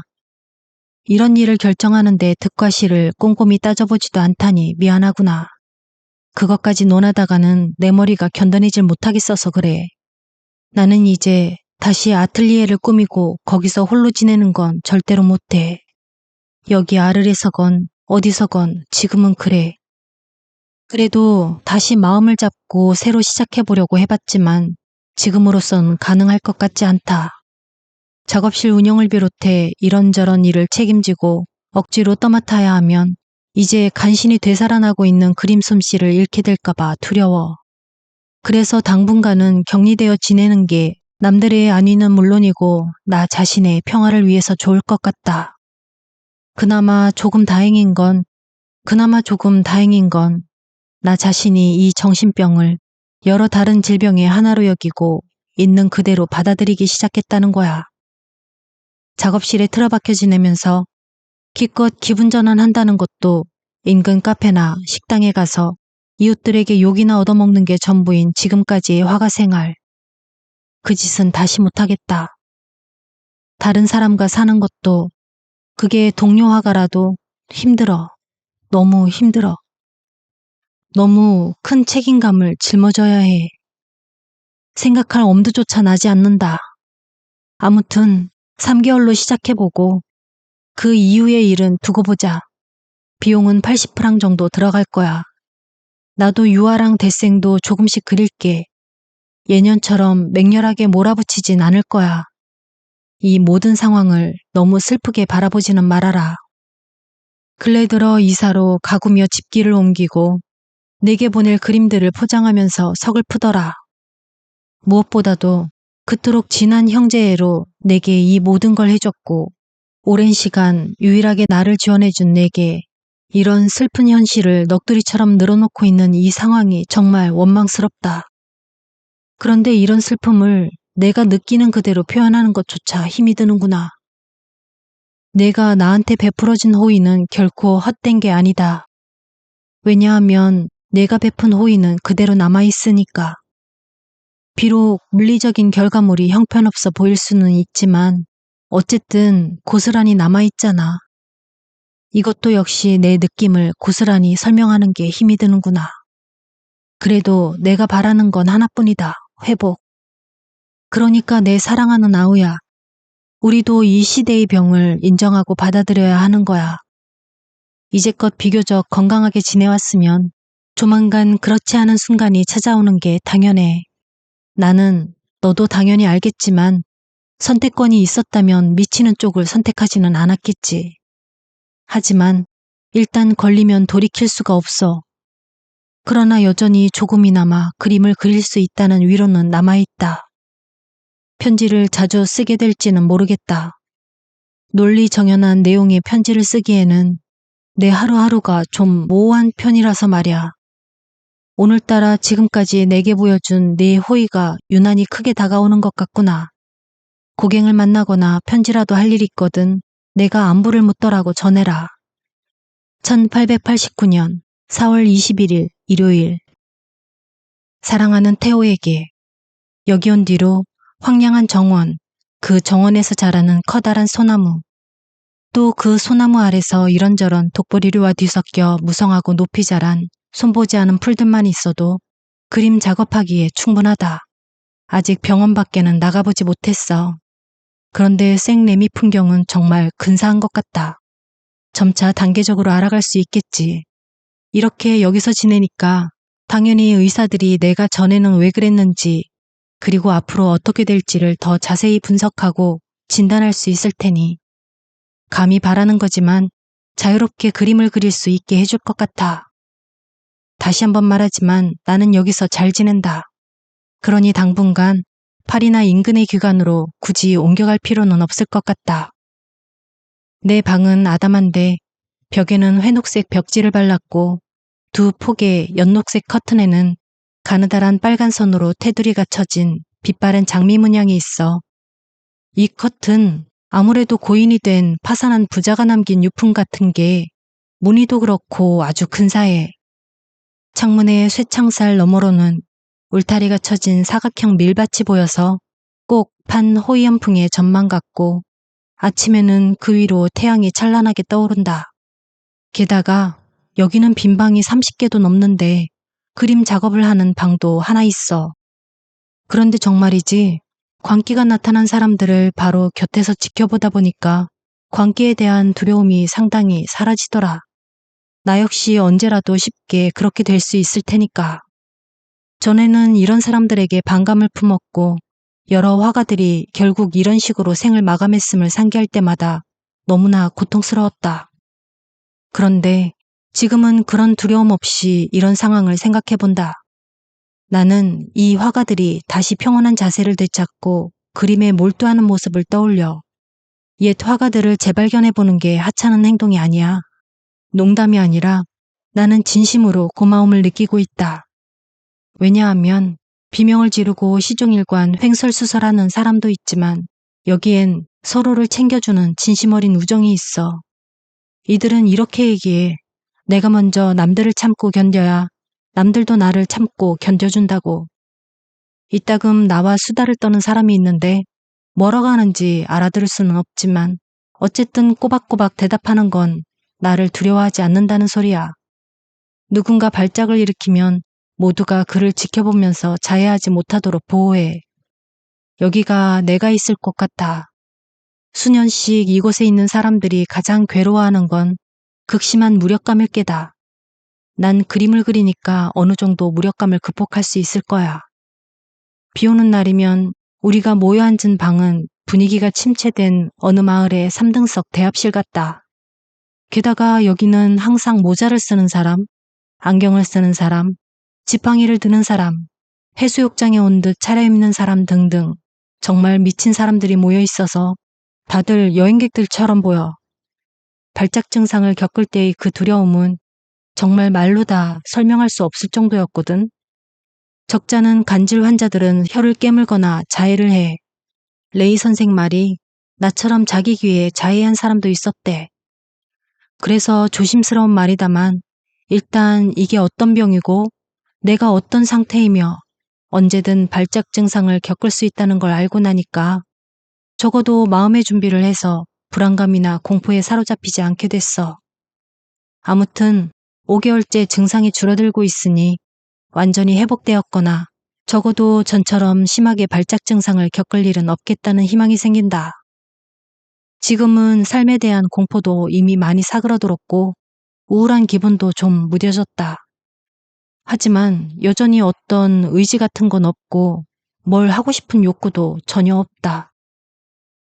그런데 돈 문제는 뭘 어떻게 해도 대치 상태의 적군처럼 늘 마주해야 해서 부정할 수도 잊고 지낼 수도 없다. 나도 남들처럼 내 의무를 다할 거야. 그리고 내가 쓴 돈도 다 회수할 수 있을 거야. 이 물감들이 필요할 것 같다. 1889년 5월 23일 목요일 추정. 사랑하는 태호에게 고갱과 다른 화가들이 출품한 전시회에 내 그림을 내걸지 않은 건 정말 잘한 것 같다. 내가 완쾌되지 않은 이상 굳이 그 사람들 감정을 건드릴 필요는 없잖아. 마침내 올리브 나무가 들어간 풍경화를 그렸고 별이 뜬 밤하늘로 습작도 그렸어. 고갱이나 베르나르가 요즘은 무슨 그림을 그리는지 모르지만 분명히 방금 말한 이 두 습작과 비슷한 감성일 게다. 고갱, 베르나르, 그리고 나는 아마 계속 우리 자리는 지킬 수 있을 거야. 승리를 쟁취하는 일은 없겠지만 그렇다고 짓밟힐 일도 없을 거야. 우리는 이 일이나 저 일을 위해 존재하는 게 아니라 위로하기 위해서 보다 더 위로가 되는 그림을 준비하기 위해 여기 있는 거야. 1889년 6월 18일 화요일 추정. 생레미. 사랑하는 태호에게 제법 덥고 화창한 날이 이어져서 그림 몇 점을 또 그렸어. 그러다 보니 30호 캔버스를 12점이나 작업 중이다. 초록색 병같이 쉽게 만들기 어려운 색조로 칠한 사이프러스 습작이 2점인데 전경에는 백연으로 임파스토를 만들어놨어. 단단히 굳은 땅을 표현한 거야. 사이프러스는 항상 마음이 가는 대상이다. 해바라기처럼 여러 점으로 그려보고 싶어. 아직은 내가 본 그대로의 느낌을 살리지 못했거든. 그래서 물감을 좀 보내주면 정말 좋겠구나. 조만간 말이야. 뭐 괜찮다면 너무 애쓸 필요 없으니 그냥 네가 할 수 있는 만큼만 해주면 된다. 2번에 걸쳐 보내줘도 아무 상관없어. 사이프러스를 그린 두 습작 중에서 내가 크로키로 그린 게 훨씬 더 잘 됐어. 나무가 아주 크고 꽉 찬 느낌이 살아있거든. 전경 맨 아래쪽에는 가시덤불과 잡초를 그렸어. 자줏빛으로 보이는 언덕 너머로 초승달과 함께 초록색 같기도 하고 분홍색 같기도 한 하늘이 펼쳐져 있어. 전경은 아주 두껍게 임파스토 효과를 줘서 노란색, 자주색, 초록색 빛을 띠는 덤불들을 강조해서 표현해봤어. 먼저 그린 대생하고 이번에 또 그린 대생 2점을 보내줄게. 그러면 며칠은 바쁘게 보내게 될 거야. 여기서는 하루 종일 할 일을 찾는 게 고민거리다. 1889년 6월 25일 화요일. 사랑하는 태호에게 어제 그림을 조금 시작했어. 창밖 풍경으로 노란 볏짚을 쳐낸 밭이야. 갈아놓은 땅은 보라색이고 볏짚들은 노란색, 그리고 뒷배경으로 언덕이 보여. 그림 그리기가 주는 만족감은 다른 어떤 것도 대신할 수가 없다.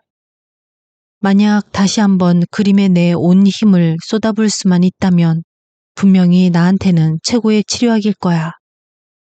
병이 낫거나 아니면 간간이 좋아질 때면 조만간 파리나 브르타뉴에 가서 얼마간 머물 수도 있을 거야. 왜냐하면 여기 비용이 너무 비싸고 이제 다른 환자들이 좀 무서워졌거든. 아무튼 여러 가지 이유들로 여기 오게 된 게 행운은 아니었다는 생각이 든다. 발작이 재발한 탓에 너무 상심해서 슬픔을 과장하는지도 모르겠다. 그렇지만 두려운 건 사실이야. 너는 이렇게 말할 거야. 잘못은 내 안에 있지 상황이나 다른 사람 탓이 아니라고. 내 생각도 마찬가지야. 그래도 달가운 일은 아니다. 보다시피 난 여전히 침울하다. 나아지는 게 없거든. 게다가 의사들을 찾아다니며 그림을 그리게 해달라고 부탁하는 나 자신이 너무 멍청하게 느껴져. 사랑하는 아우야, 이것보다 나은 소식도 전하고 더 나은 글을 쓰고 싶지만 마음대로 되지 않는구나. 산에 올라 하루 종일 그림을 그려보고 싶어. 조만간 요양원에서 그렇게 해주면 참 좋겠다. 1889년 9월 2일 월요일 추정. 사랑하는 어머니께 보내주신 편지에 답장을 드린다고 며칠을 벼르고 있었는데 아침부터 밤까지 그림 그리기에 열중하다 보니 시간이 이렇게 흘러가고 말았습니다. 아마 어머니도 저와 마찬가지로 마음만은 요와 태호 곁에서 함께 하고 계시겠지요. 모든 일이 순조롭게 잘 풀렸다는 소식에 얼마나 행복했는지 모릅니다. 무엇보다 블레미나가 두 사람 곁에 있어서 다행입니다. 저는 태호가 아이에게 우리 아버지 이름을 붙여주는 게 좋겠다고 생각했었습니다. 안 그래도 요즘 부쩍 아버지 생각을 자주 하거든요. 그런데 이미 결정을 했다기에 저는 아이에게 선물할 그림 작업을 시작했습니다. 침실벽에 걸어둘 그림으로 파란 하늘을 배경으로 흰 꽃이 핀 큼지막한 아몬드 나무 가지입니다. 여기 의사 선생 덕분에 이곳에 처음 왔을 때보다 훨씬 침착해지고 건강해져서 나가게 될 것 같습니다. 1890년 2월 19일 수요일. 사랑하는 태호와 요에게. 요를 직접 만나고 나니 이제는 태호에게만 편지를 쓰기가 힘들어졌어. 다만 프랑스어로 쓰는 걸 재수 씨가 이해해주면 좋겠다. 프랑스 남부에서 2년을 보냈더니 이제는 프랑스어로 써야 하고 싶은 말을 제대로 할 수 있거든. 오베르는 아주 아름답구나. 그리고 무엇보다 요즘은 보기 힘든 낡은 초가집도 많아. 그래서 말인데 이 집들을 유화로 제대로 그려볼까 해. 그러면 여기서의 생활비 정도는 충당할 수 있지 않을까? 아무튼 그런 생각이 절로 들 정도로 아주 아름다워. 전형적인 시골 특징이 생생히 살아있는 풍경. 가시에 박사를 만났는데 좀 독특한 양반 같더라. 그래도 의사 경험 덕분에 신경성 질병과 싸우면서도 균형을 유지하고 있는 걸 거야.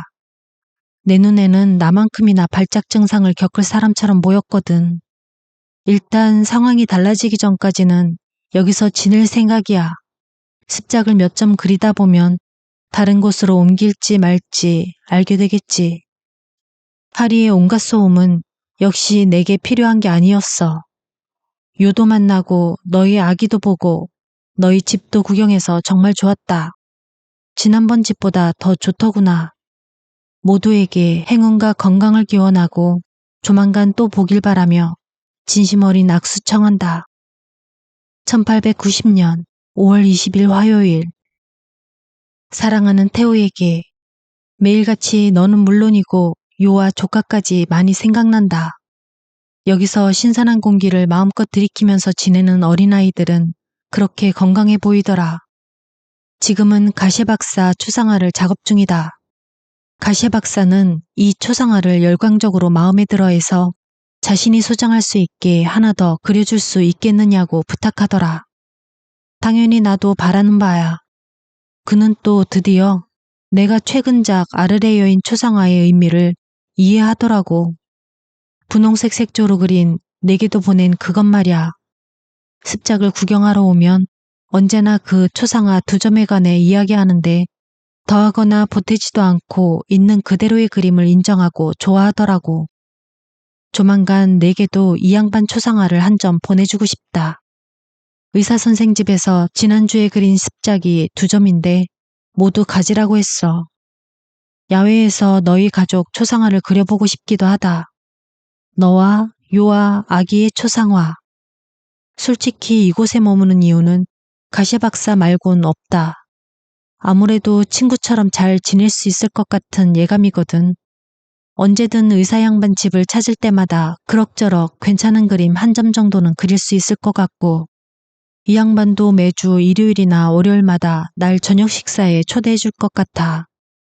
그런데 지금까지는 그 집에 가서 그림 그리는 건 반가운 일이었지만 점심이나 저녁 식사를 같이 하는 건 아주 고역이야.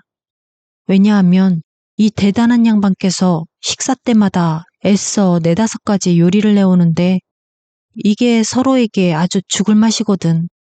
아무래도 이 양반은 위장이 약한 모양이야.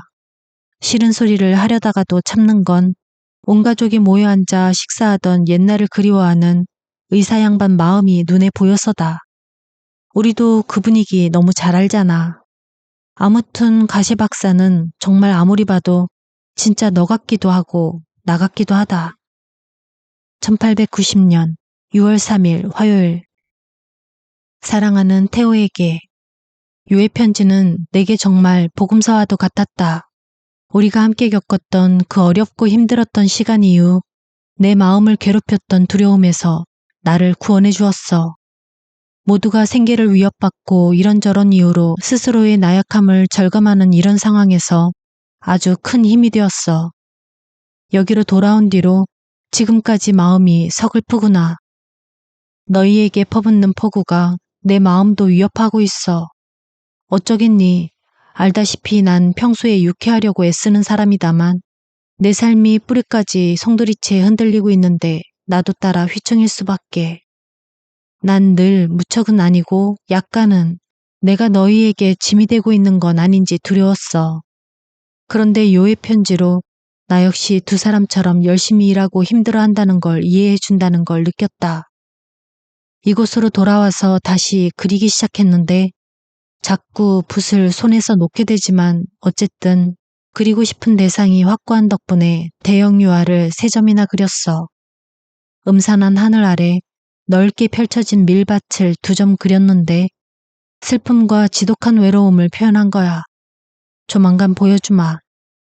자꾸만 조카가 눈앞에 어른거리는구나. 그림에 온 힘을 쏟는 것보다 아이를 키우는 게 훌륭한 일이라고 생각은 한다만 어쩌겠니. 적어도 내가 느끼기에 삶을 되돌리거나 다른 일을 하기에는 이미 나이가 많이 들어버렸는걸. 그래서 그런 희망은 이미 버렸지만 여전히 정신적인 고통은 남아있단다. 1890년 7월 10일 목요일 추정. 사랑하는 태호에게 정겨운 편지와 동봉해준 50프랑 지폐 고맙게 잘 받았다. 내게 쓰고 싶은 이야기들이 많았는데 그래봐야 무슨 소용인가 싶어졌다. 그저 대표 양반들이 너를 다시 호의적으로 대해주기를 기대해본다. 네 가정의 평화는 그것을 깨뜨리는 위협적인 폭풍우에도 불구하고 언제나처럼 잘 유지될 거라고 확신한다. 나는 요즘 내 그림에 온 정신을 집중하고 있어. 그래서 내가 정말 좋아하고 존경하는 화가들만큼 좋은 그림을 그리려고 노력 중이야. 그런데 돌이켜보니 화가들이 점점 더 궁핍해진다는 생각이 들어. 그래. 그런데 이들에게 화가 공동체의 효용성을 이해시키기에는 너무 늦어버렸을까? 하기야. 여기서 요행이 공동체를 만들더라도 다른 공동체가 무너지면 따라서 무너져 버리겠지. 너는 미술상들이 인상주의 화가들을 위해 공동체를 조직할 수도 있다고 말할지 모르지. 하지만 그건 일시적일 뿐이야.